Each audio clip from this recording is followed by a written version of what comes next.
Hi, I'm John. Welcome to Twig Archery. You know, some time back I made a video with my Excalibur 335 Micro termite, and termite meaning the name of my bow. A lot of guys name their bows, and that's me too. I like naming my bows over the years. I'm just going to go over the whole bow here again so you kind of see, but I made some changes, and I just kind of thought I would let everybody see what I've done with it. Probably on the last video I had already had silencers, limb savers mounted here and underneath on both sides, and on the foot stirrup, and right in through here I have one, and of course I have one on the other side. They're very soft, rubbery, and they seem to really help dampen this metallic type noise that you get from the Excalibur bows. And I also have a little bit of some limb saver rubber pieces here, one on the other side here. That probably helps a little bit. Doesn't add any weight much, so I figure what the heck, let's put them on there. Whatever I can do to help quiet it down. But I've also have a, now I don't know if I had it back then or not, to tell you the truth, but I do have a Danny Miller from Horizontal Archery here in Ohio. Danny and me go pretty well way back. Danny used to build a lot of strings for me for our archery shop for recurve bows. But Danny also now to this day, now he's building me some crossbow strings right now. But this is a Flemish string from Danny Miller at Horizontal Archery. Really like it. I also got the Trigger Tech trigger from Danny. I thought, oh, what the heck, I'll give it a try, see if I like it compared to the original Excalibur trigger. And the Trigger Tech trigger is very nice. This is a two-stage. So I don't know if they're making a two-stage anymore. I believe they're not.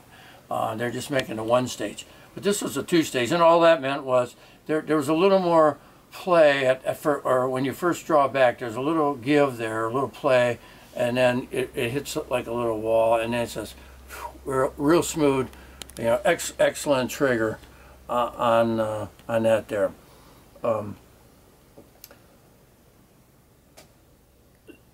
I also mounted a Tacticam camera. Now the bow originally came with a different Excalibur scope, which was shorter, and it was nice. It was fine for me. I mean, it worked really nice. I didn't have a problem with it at all. The problem was I wanted to mount this Tacticam camera to it, and you couldn't do it because the scope was too short. So I really wanted that camera above me, because the camera right back in this area is where you want it. You really don't want the camera out here to the front as much. You're better off having it here. Plus it adds the weight here, even though it's not real heavy, but it does add a little weight, and it keeps the bow balanced nicer. And the Tacticam, it comes off real easy.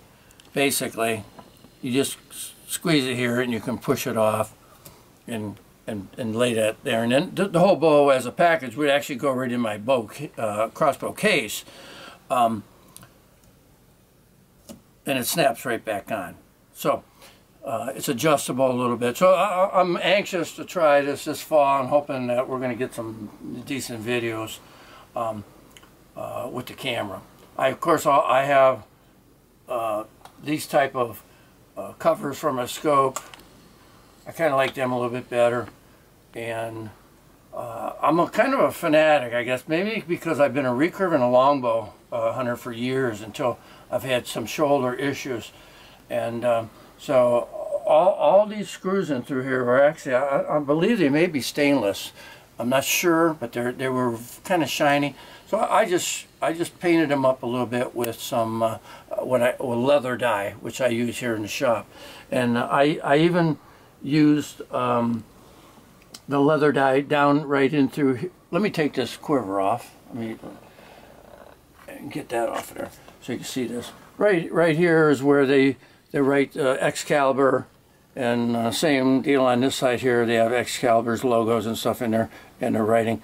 I did away with it, and the reason I did it with that, what I used on that was black leather dye. And the reason I did that was, oh gosh, maybe 30 years ago, my brother saw me. We were out hunting together, and my brother saw me.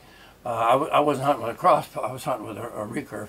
And he saw me from about 400 yards away. And at first he didn't really see me, but he kept getting this little glare coming from something. And I had the bow totally camoed except right where my hand was on the grip. And the sun just happened to be hitting that somehow and was giving him a reflection, and he picked that up immediately and saw, and then he kept watching, and then he realized it was actually me, you know, sitting in my spot where I was. I'm a ground hunter. I wasn't up in a tree. And so I'm real kind of a fanatic about that stuff. That's why I covered these screws and everything with the leather dye, and also did away with the Excalibur logo. So now the arrows here, I've had, you know, after the last video, I had a lot of guys, just kind of questioning me, why in your right mind would you want to use wood arrows? These are wood, okay, that I've custom built. Why would you want to use a custom, or why would you want a wood bolt when you can use a carbon arrow? Well, there's kind of a number of reasons with me, I guess. One is I just love wood. And I've known through the years, I've done testing since about 1980 on numerous different types of crossbows, although I was really a recurve and longbow hunter. But I still like to tinker around with things a little bit. And so I started tinkering around with the bolts, wood bolts for crossbows. Of course, I knew you have to go way up in spine, and they've worked out great. I mean, I love them. I mean, they're quiet. I mean, you're not going to find these anywhere because no manufacturer's going to sell them to you because they'd be afraid of liabilities and things like that. But in my case, hey, I like them because they have more weight. Now, these particular ones here, these are custom crowned with paint, and of course the cresting is all hand done. And these are only 15 inches long to the back of the point now to the end here. And of course I burn the ends here when I put them into the grinder, and that hardens that wood.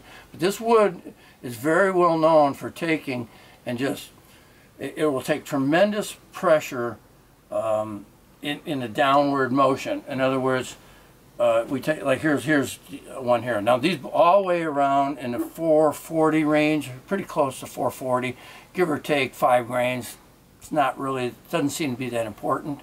But this wood here is very strong with crushing abilities this way. I mean, I've hammered some shafts in the past actually through wood, and it's a very durable wood. It's not North American wood, no cedar, pine, no, none of your North American woods are going to work, and I wouldn't even attempt them. So I'm not really telling anybody to go out there and start using wood bolts. You know, stick with your carbon, that's fine. I'm just saying it can be done, and I've never, it's hard to say how many hundreds of bolts that I've shot over the years have had one do anything that was unsatisfactory. So they perform well. I like the light. These all weigh, like I said, around 440. This particular arrow, these here I haven't shot yet, but this particular one I have shot. And at 30 yards, it's hitting real well at about, I would say about 2 to 3 inch circle.